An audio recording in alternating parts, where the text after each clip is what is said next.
Assalamualaikum warahmatullahi wabarakatuh.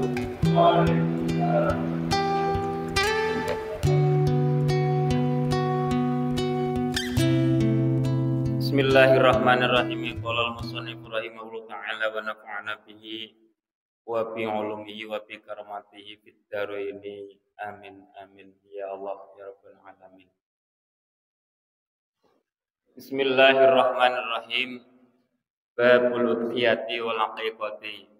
Saya ulang dari awal dan nanti ketika saya ambil dari tengah, kondisinya karena kita itu sudah mulai usia lanjut, yang sering saya sampaikan, ketika kita sudah tua itu, gambaran para ulama ketika thalabul ilmi seperti kita melukis di atas air, Pak. Tahu di atas air ketika melukis kan kayaknya enak, mudah.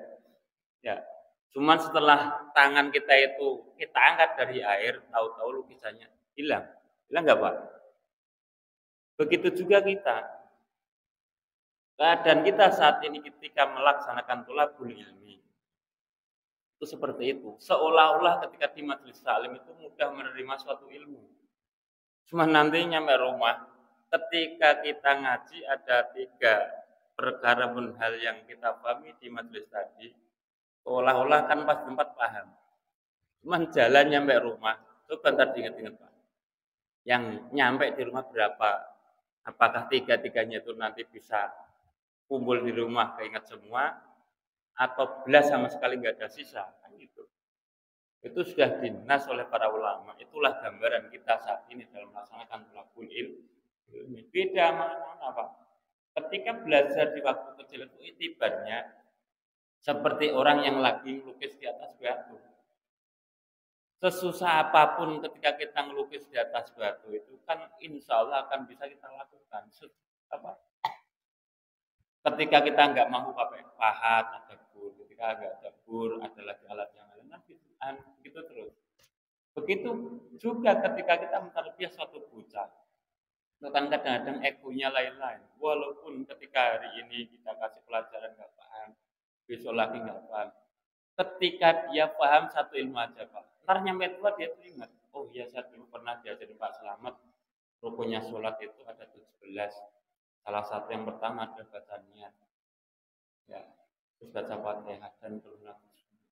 Itu ketika dia itu masih di umur usia kecil. Nah, kalau udah tua seperti ini, makanya saya itu kadang-kadang senang ketika melihat bapak-bapak walaupun nggak paham dalam melaksanakan thalabul ilmi ketika di majelis taklim, cuma rajin untuk berangkat kepada majelis taklim.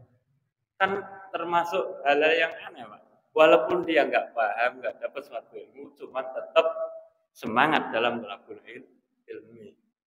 Karena Pak Nabi pun ketika memberikan suatu hadis itu juga sudah dipikirkan jauh-jauh hari. Thalabul ilmi fardhun. Yang diwajibkan itu adalah mencari ilmu. Untung nggak dikasih suatu tambahan, wajib juga paham. Coba kalau kita setiap berangkat thalabul ilmi wajib paham. Saya yakin lah, mending nggak berangkat lah daripada ntar dapat dosa. Ya, thalabul ilmi fardhun ala kulli muslim. Tidak ada thalabul ilmi wa fahmi fardhun. Untung itu saya kadang-kadang baca hadis begitu, Pak. Wah, bagi Nabi yang benar-benar seorang Nabi ketika mengucapkan suatu ilmu sudah dipertimbangkan jauh-jauh hari. Kalau daerah sahabat orangnya masih pada cerdas, Kanjeng Nabi dapat ayat bacanya langsung hafal. Itu para sahabat. Lah kita kan sahabat bukan, tabiin bukan, kiai bukan, masyarakat biasa. Dibacain satu makalah aja berkali-kali belum tentu ada yang nyambut. Itulah kelebihan daripada umat Kanjeng Nabi dari zaman walaupun dia kondisinya belum dikasih paham suatu ilmu oleh Allah, cuma tetap rajin istiqomah dalam melaksanakan thalabul ilmi. Semangat ya, Pak ya. Nah, orang belajar itu enggak wajib paham. Wajibnya thalabul ilmi. Cuman seumur hidup kok enggak paham-pahamnya, bukan wajib manusia ya. Ya, kurang ajar. Asma alimatu ala nabqiyata masyru'atan bi asli syar'i. Bahwasanya para ulama bersepakat tentang adanya hukum udhiyah maupun akikah. Udhiyah itu berupa kita ketika Idul Adha Menyembelih seekor kambing untuk satu orang ketika kita pakai mazhabnya Imam Syafi'i, ketika sapi, unta maupun kerbau itu kapasitas untuk 7 orang. Itu kata 4 imam, baik Imam Abu Hanifah, Imam Ahmad, Imam Malik maupun Imam Syafi'i beliau berpendapat ala annal-udhiyata masyru'atun bi al-syar'i, bahwasanya hukum akikah, hukum udhiyah itu termasuk hukum syariat asli yang telah diajarkan oleh baginda kita Muhammad sallallahu alaihi wasallam. Hukumnya asli, Pak, murni dari hukum syar'i, enggak mitasi, enggak bid'ah ataupun urfan naudzubillah. Wa inna mukhtalifu fi wujubiha. Cuman para ulama lain daripada mazhabul arba'ah, beliau berbeda pendapat dengan adanya hukum wajib adanya akikah maupun wajibnya kita melaksanakan kurban. Makanya jangan kaget, ada yang mengatakan nanti itu hukum akikah wajib, ada yang mengatakan hukumnya kurban wajib. Cuman ketika disandarkan kepada hukum wajib nanti, ada kriteria-kriteria orang yang seperti apa sih yang diwajibkan oleh hukum syariat untuk melaksanakan kurban maupun akikah. Ada kriterianya, Pak, enggak semua diwajibkan. Makanya di sini wa inna ma ukhtalifu fi wujubiha, dan para ulama berbeda pendapat tentang adanya wajibnya hukum akikah maupun kurban. Wattafaqu ala anna al-marad wal yasir fil udhiyati la yamna'u al-ijza. Dan para ulama berpendapat, baik mazhabul arba'ah maupun ataupun imam-imam yang lain di bidang ilmu fikih, beliau menyatakan bahwasanya mereka bersepakat bahwasanya ketika ada hewan tersebut kok sakitnya sakit ringan, sakit yang enggak parah, itu bisa kita pakai untuk kurban maupun akikah. Itu sudah muttafaqun alaih, disepakati, Pak. Ketika ada kambing keadaan sakitnya enggak parah, boleh kita pakai buat akikah ataupun kurban. Ketika ada unta yang sakitnya sekiranya sakitnya sakit biasa, enggak parah, itu juga kita diperbolehkan untuk dipakai kurban maupun akikah. La yamnul adza, tidak, bahasanya dilarang untuk kita pakai kurban maupun akikah. Wa ala anal kasira yamna'u li annahu yufsidul lahmi. Dan para ulama bersepakat bahwasanya ketika ada seekor kambing, sapi maupun unta ataupun kerbau ataupun hayawan-hayawan yang lain yang kita pakai untuk kondisi akikah maupun kurban, ketika sakitnya itu kondisinya sakit parah, itu tidak diperbolehkan untuk kita pakai akikah maupun kurban. Ini ittafaqun alaih, sudah disepakati oleh para ulama. Wa ala anal jaroba al-bayyinu yumna'ul adza. Dan para ulama bersepakat bahwasanya ketika ada seekor kambing, ketika ada seekor unta, perumpamaannya barangkali Pak C ke Mekah tahu-tahu beli unta 5 untuk tahun depan, kita nggak tahu gitu ya. Tahu-tahu buat korban adanya kondisinya sakit budik ataupun nggak sehat dalam keadaan budikan, itu tidak diperbolehkan kita pakai untuk kurban maupun akikah.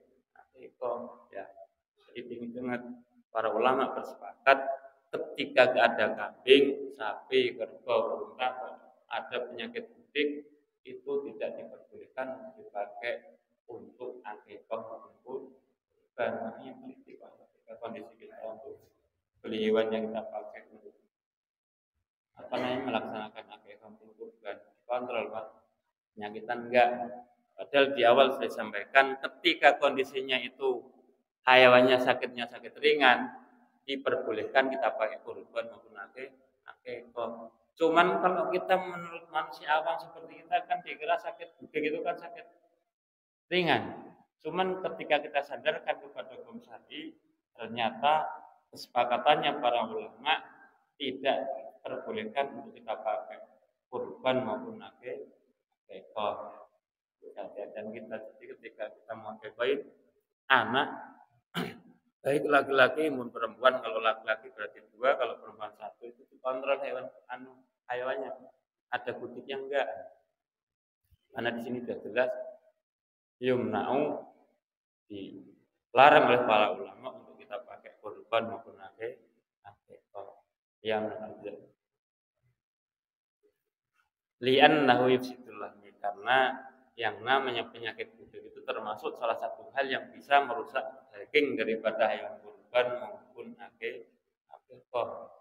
Ya, padahal itu kan teman batas bujikan, Pak. Budik itu kan kalau bahasa kita enggak gitu parah, tidak diperbolehkan kita pakai di kampung kurban. Wa kadzalikal auru, begitu juga ketika ada hayawan yang keadaan matanya itu kok enggak ada satu ataupun PC. Tahu PC, Pak? Hah? PC, jadi matanya itu agak satu, itu pun juga tidak diperbolehkan kita pakai buat akikah maupun kurban. Al-auru, hayawan yang kondisi matanya itu enggak normal satu ataupun kalau enggak itu eneng lah. Coba sih.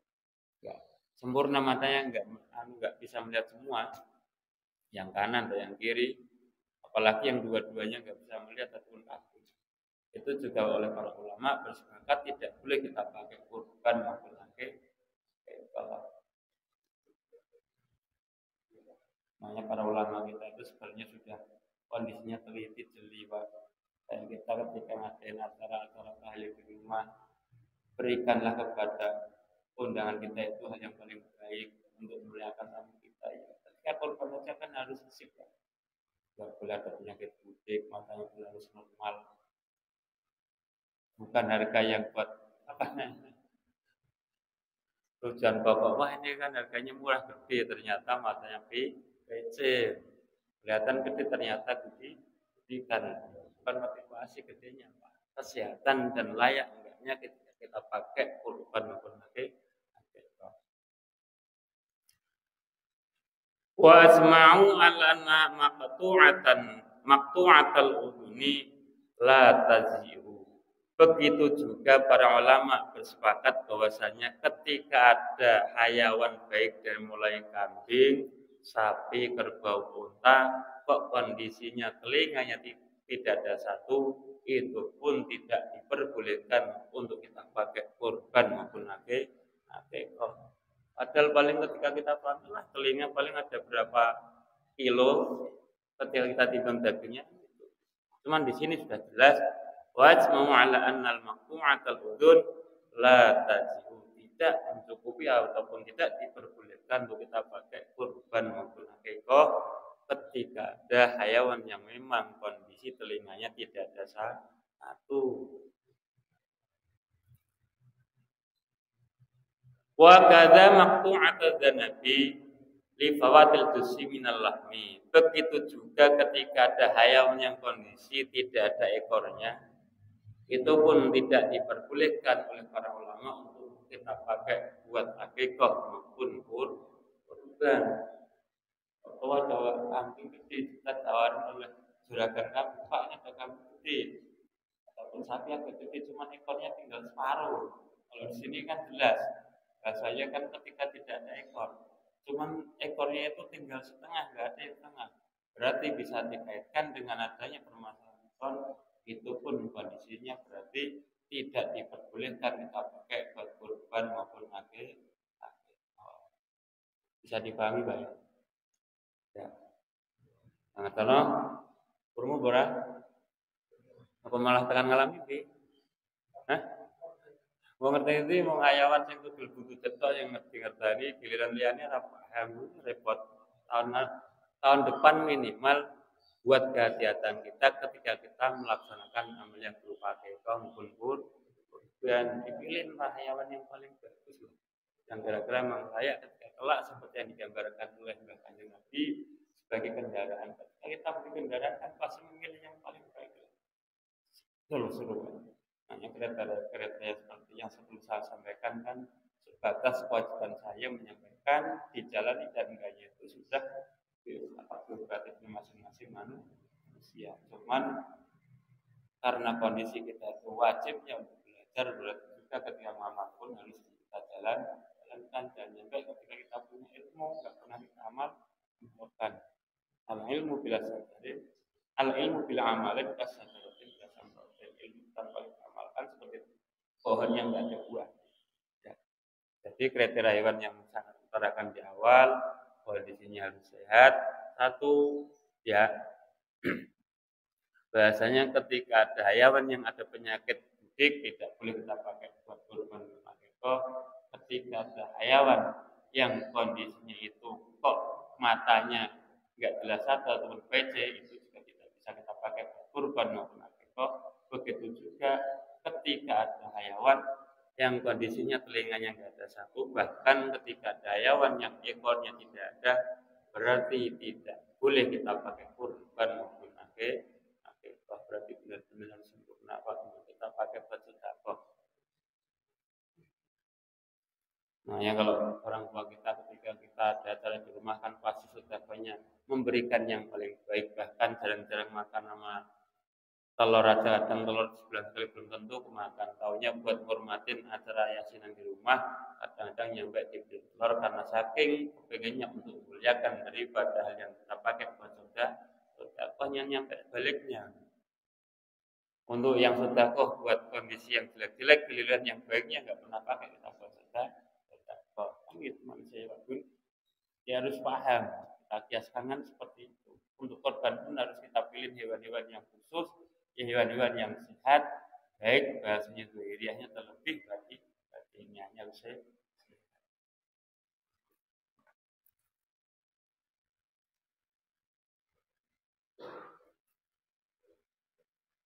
Wattafaqu ala annahu la yajuyakula syai'an min lahmil udhiyah al-manghurah.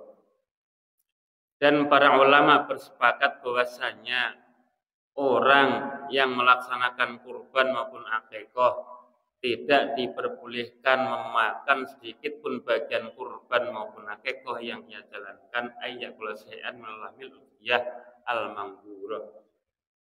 Contoh, ketika Pak Gunardi pas kondisi sebelum Idul Adha pas di hari Syawal ada tender golongan air, tahu-tahu keluar dari lisan kalau tender air saya masuk ke PTA, saya Idul Adha kepengin beli sapi untuk saya pakai buat kurban. Ini sudah nazar, berarti Pak Kun tidak diperbolehkan mengambil sepotong pun daging yang ia berikan untuk berkorban karena korbannya korban nazar. Contoh akikah, begitu juga itu wajib. Kan kadang ada orang yang gampang mengutarakan suatu kalimat, cuman bertanggung jawabnya diabaikan. Contoh, ya Allah, nanti kondisi kalau saat ini nanti anak saya lahir benar-benar perempuan, akan saya belikan kambing satu untuk saya akikah. Hati-hati Pak, nazar ini. Berarti kita, keluarga kita ini tidak diperbolehkan menurut ittifaq para ulama memakan sepotong pun dari daging akikah. Jangan gampang nazar Pak, karena nazar ini hutang kita kepada Allah Subhanahu wa taala. Nah, kadang-kadang orang kondisinya yang sering saya dengar di telinga saya kan sepertiga daripada daging kurban. Kalau dia nyampe nanti itu korbannya korban nazar, ada sepotong daging yang ya masukkan dalam perut, berarti kata ulama yang saya ambil ada udah kena hukum haram. Ya kalau korban hati-hati, kalau pakai hati-hati, takut, khauf ketika pas nyampe nanti di rumah itu anak si pada ikut makan, dia nggak tahu apa-apa, tahu-tahu kena tumbal. Karena apa? Sudah korban yang dinazari, akikah yang dinazari. Sudah korban aja, kalau nanti ada hal yang kita minta untuk kita makan pun insya Allah tidak ada hukum haram. Ya. Nah berat Pak kalau udah yang namanya nazar, apalagi nyampe kondisinya kita punya nazar belum dijalankan. Biasanya itu ada kendalanya.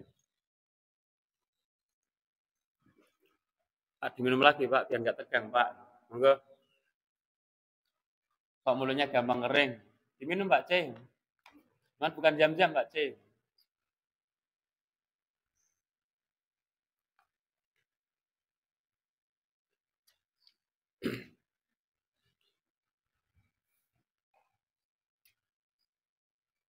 Wa kadzalika ittafaqu 'ala annahu la yajuzu bai'u syai'un minal lahmil udhiyah wal hadyu nadrum kana atatawu'an. Begitu juga para ulama berpendapat bahwasanya tidak diperbolehkan kondisi kita itu ketika melaksanakan kurban maupun akikah menjual sesuatu bagian daripada akikah maupun kurban. La yajuzu bai'u syai'un minah lahmil udhiyah wal aqiqah wal hadyu nadrum kana tatawu'an. Baik ketika kita kondisi kurbannya itu kurban sunnah maupun tatawu ataupun hal-hal yang memang kondisi saya sampaikan. Nadar kan berarti sudah punya kewajiban, Pak. Kalau nadar itu wajib dijalani. Wajib. Contoh ketika kayak Parton notar kalau saya kondisinya punya anak satu lagi cewek, ya langsung saya belikan kambing yang gede lah. Itu sudah nadar, wajib untuk dia jalani. Ketika dia tidak ngejalani berarti sudah punya hutang kepada Allah Subhanahu wa taala. Ketika ia jalani pun dia tidak diperbolehkan mengkonsumsi bagian daripada daging akikah karena terbentuk wujud kondisi akikahnya itu akikah yang dinazari. Begitu juga ketika kondisi kita menyembelih yang namanya kurban maupun akikah tidak diperbolehkan menjual sedikit pun adanya bagian baik kulit, kepala, kaki daripada kurban maupun akikah. Makanya dari dulu saya menyiasatnya gampang, Pak. Panitia nggak pernah jual yang namanya kulit, kepala maupun kaki daripada kambing ataupun sapi. Panitia memberikan kepada seluruh setiap RT dari RT 1 sampai RT 06 lah bagi. Bahasanya kan yang jual bukan panitia, yang tidak diperbolehkan itu adalah kondisi saat ini yang kita menjadi seorang panitia. Dari panitia sudah kita berikan kepada perwakilan masing-masing RT. Ketika RT menjual itu pun sudah tidak kena hukum syar'i selamat, Pak. Dia nggak kena larangan seperti ini. Karena apa? Sudah menjadi suatu hak dia, hak mutlak buat dia karena mendapatkan hibah pemberian daripada panitia. Makanya dia nggak pernah kena dosa. Terus gimana hukumnya? Ya nggak apa-apa. Walaupun toh terakhir kalinya ketika RT jual hasil kulit, kepala, kaki segala macam dimasukin kepada kas masjid lah. Nah, cuman kan angkanya bukan panitia yang jual Pak RT. RT rombongan berarti ada 1 sampai 6. Itu pun juga nggak apa-apa karena sudah angkanya dari panitiaan memberikan kepada RT. Yang dilarang adalah seorang yang berkecimpung di kepanitiaan kurban, dia menjual bagian daripada bagian-bagian kurban yang telah dibeli, makanya kulit, kepala, kaki itu nggak boleh. Akhirnya kan terjadinya panitia udah kasih aja ke RT, kita nggak jual, cuman kasih ke RT. Kalau Pak RT kan udah dikasih silahkan mau dijual, mau dibakar, mau dibuang itu ataupun dibagiin harganya itu hak mutlak punya Pak RT. Mau dijual terus kan duitnya kasih ke bendara masjid silahkan, nggak apa-apa. Menyiasati daripada hukum. Paham nggak Pak? Pak, bisa diterima nggak? Hah? Bisa baca? Hah? Dikit-dikit? Dan sampai gagal paham repot. Takutnya tahun depan ada korban. RT kemarin nggak boleh jual kulit kambing, kepala kambing. Siapa yang ngomong? Selamat. Jangan. Yang nggak boleh jual itu panitia. Pak RT boleh orang sudah dia menerima hibah pemberian dari panitia. Kan sudah saya jelaskan, mau dijual, mau dibuang, mau diberikan pada rakyatnya, itu sudah menjadi hak prerogatifnya Pak RT, nggak kena hukum lagi, Pak. Kalau yang kena hukum yang pertama, ya panitia, pokoknya panitia jangan pernah menjual bagian daripada kurban baik daging, kulit, kaki, kepala dan sebagainya. Yang kira-kira bisa dijual untuk pedagang. Bisa dipahami Pak ya? Pahami Pak Gun? Bisa terima Pak Gun? Sebulan yang akan datang saya tanya bisa di ini ya, pertanggungjawaban ya. Karena kan sebulan sekali ngajinya. Ya. ciri-ciri hewannya, terus kriteria yang nggak boleh dikonsumsi itu akikah kurban seperti apa ya.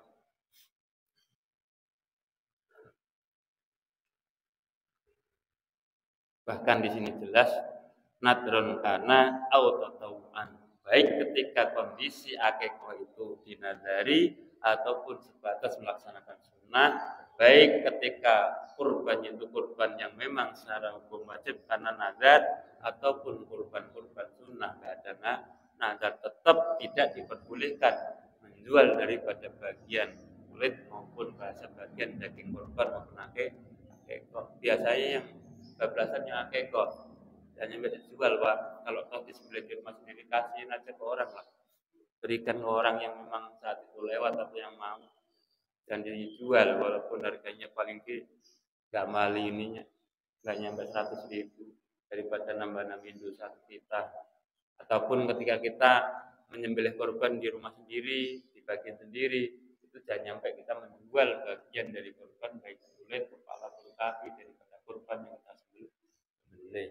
Karena di sudah jelas poinnya nadron karena auto-tawuan. Baik ketika kondisi akikah maupun korban itu kita nadari maupun ibadah akikah itu sunnah ataupun korban itu sunnah.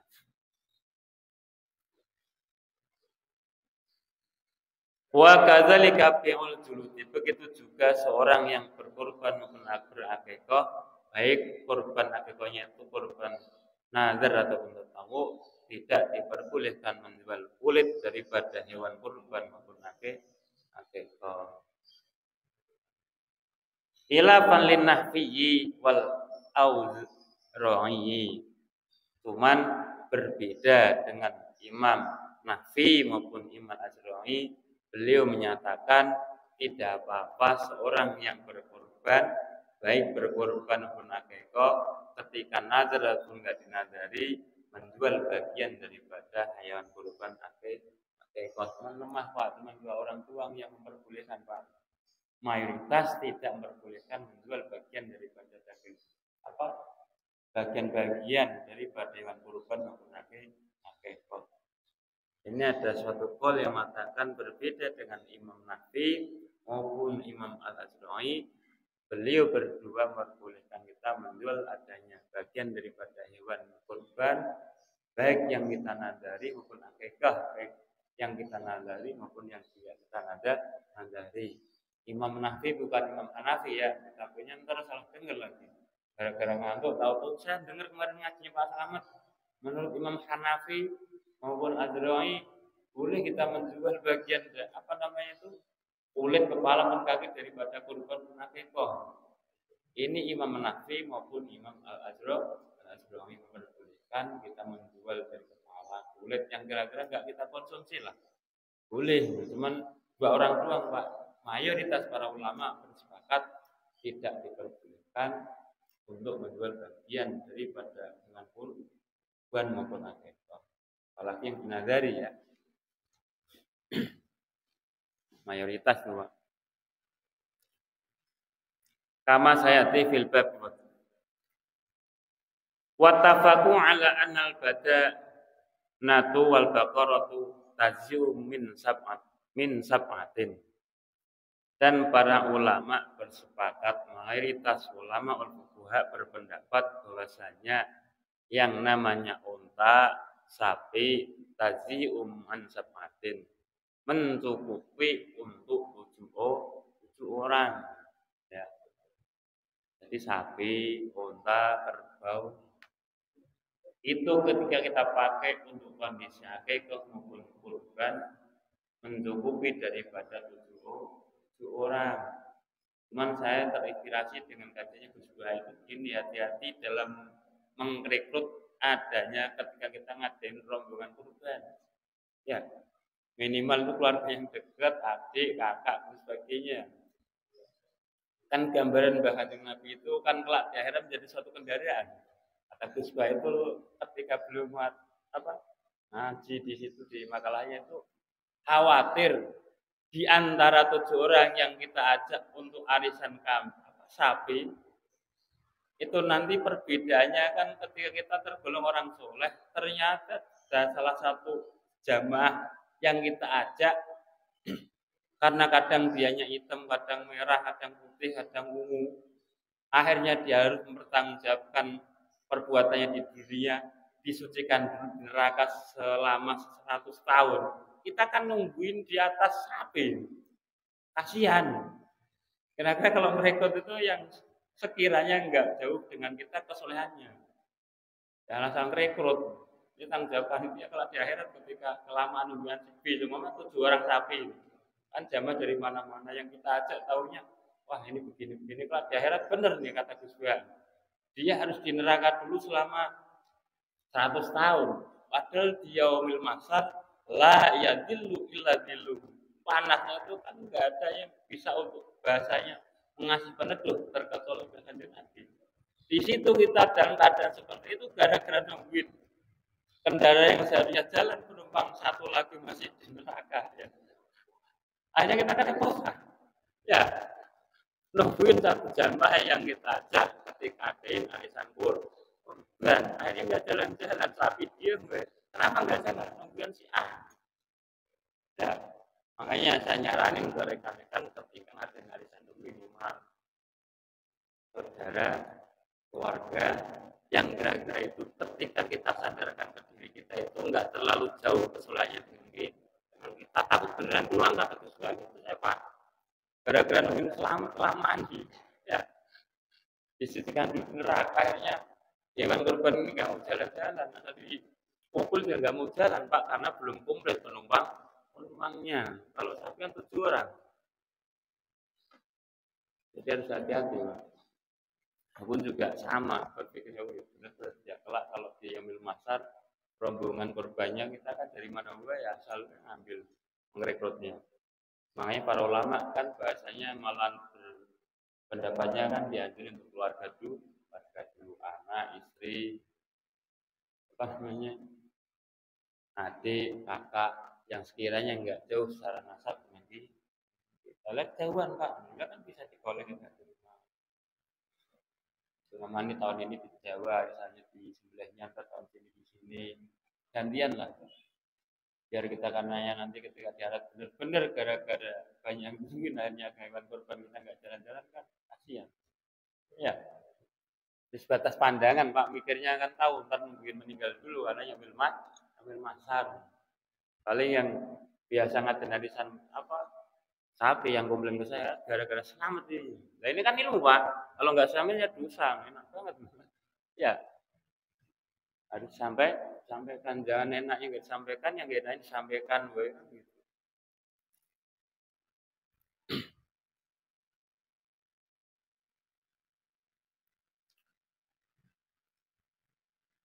Wasatu an wahidin dan para ulama berpendapat bahwasanya kalau untuk hayawan yang namanya kambing itu kapasitas mencukupi satu orang ketika kita pakai kurban sebagai ekor.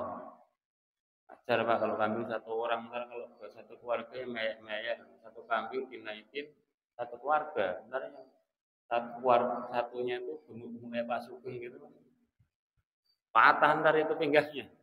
Kebanyakan muatan. Kalau kambing berarti mencukupi untuk satu orang. Wa qala Ishaqu bin Ruhaibiyati tazil baqaratu an asratin.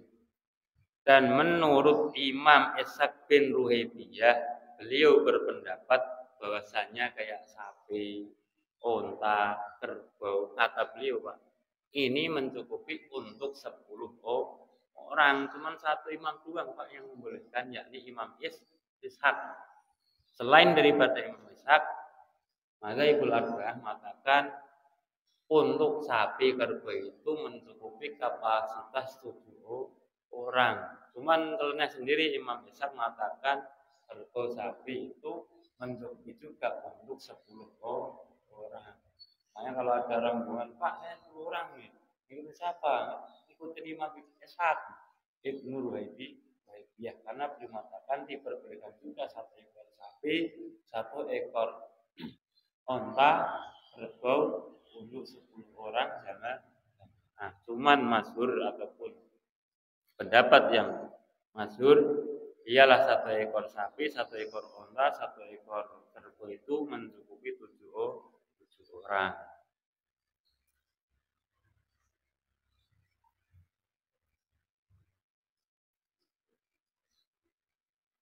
Wanil baqarati tadziu an asra, dan begitu juga ketika ada sapi, kata Ibnu Ishaq mencukupi untuk 10 orang. Tapi kata Ibnu Ishaq ya sapi, unta, kerbau itu untuk 10 orang menurut pendapat daripada Imam Ishaq bin Ruhailiyah. Wattafaku ala annal waqtu tapi ul haqiqati yauma sabihi min wiladatihi. Dan para ulama berpendapat bahwasanya waktu penyembelihan daripada hewan akikah Pak ya, ini bersepakat saat dalam pelaksanaan abdul-abdulnya, yakni yauma sabihi min wiladatihi. Jadi hari ketujuh daripada hari kelahiran anak-anak kita. Kalau memang saat itu nama Allah kita dikasih rezeki. Pak, saya adanya pas kondisi umur 2 tahun ya silakan. Pak, saya kok kondisinya pas di hari yang ketujuh Allah kasih rezeki bisa melaksanakan. Ya itu memang yang hak abdulnya hari ketujuh. Cuman kalau kondisinya memang adanya nanti 40 hari lagi, 60 hari lagi, bahkan ada yang silahkan. Yang penting diakikoi. Yang enggak bagus itu yang enggak diakikoi, khawatir jadi kadian. Ntar ketika kita seolah-olah di dunia itu ngaku-ngaku anak kita, ternyata gara-gara belum kita akikoi, kelak di akhirat enggak mengenal lagi yang namanya kedua orang tuanya, naudzubillah minda. Karena kan teman jawaban bagi kanjeng Nabi kan alhamdulillah ini ketika anak kita pun kita akikoi, berarti gambaran kanjeng Nabi itu seperti barang masih di penggadian belum jelas ya kita mutlak atau enggak. Kalau sudah kita akikoi, kalau perempuan kita belikan 1 ekor kambing, kalau laki-laki 2 ekor kambing, baru itu resmi menjadi mutlak anak kita. Bukan di penggadian lagi, pas kita tebus lah. Karena kalau di penggadian kan harus ditebus. Makanya saya sering sampaikan ke bapak-bapak yang punya deposit di alam barzah, punya anak meninggal bisa balik. Jangan kayak membuang bangkai ayam. Anjuran para ulama rawat. Selain daripada kita itu disuruh untuk berziarah kuburnya minimal setiap tahunnya, apalagi kalau belum diakikoi, ketika ada rezeki ya Allah, ini iwat daripada anak saya yang telah meninggal di usia balik, saya kasihkan anak yatim, tujuannya balik dan ngalir kepada sana, insya Allah harapan kelak di akhirat si anak ini akan mengakui pada kedua orang tuanya itu ada. Cuman kalau punya anak seperti itu dihadapin gue, kita mau kalau di akhirat gak tolak kenal sama kita Pak. Karena tidak ada perhatian daripada orang tua. Harus kita perhatikan. Karena sesuatu hal sekecil apapun kalau sudah berkaitan dengan hal-hal yang harus kita rawat, sekali kita lupa, itu pun kelak dia akan melupakan kita. Wa kadzalika ittafaqu ala annahu la yamusu rasul mauludi wallahu a'lam bishawab. Ya Rabbana ta'rafna bi annana ta'rafna wa annana asrafna ala al-aqdar asrafna wa tub alaina taubat taksil li kulli hubban wastur lana urati wa aminir ru'ati waghfir li walidina rabbi wa mauludina wal ahli wal ikhwani wasairil hilani wa kulli dhi mahabbah aw jiratin aw suhbah wal muslimina ajma amin rabbi izna fadla wa tudamanna la biktisabi minna il musafa rasuli nahda bi kulli suli salla wa sallam rabbi alaihi abdul habib wa alihi wa sahbihi adada tasisubi walhamdulillahi bil badi wat tanahi subhanak rabbi rabbil izzati amma yasifun Wassalamu ala mursalin. Alhamdulillahi rabbil alamin. Rahimahullah pastinya terus menyampaikan makalah pada hari ini banyak baik silakan baik dari kuliah saya, kuliah saya, kalau saja ataupun tidak. Berikan siapa kita diberi manfaat yang seluas-luasnya. Saya akhiri usikum nafsi taqullah wallahu muwaffiq ila aqwamit thoriq. Assalamualaikum warahmatullahi wabarakatuh.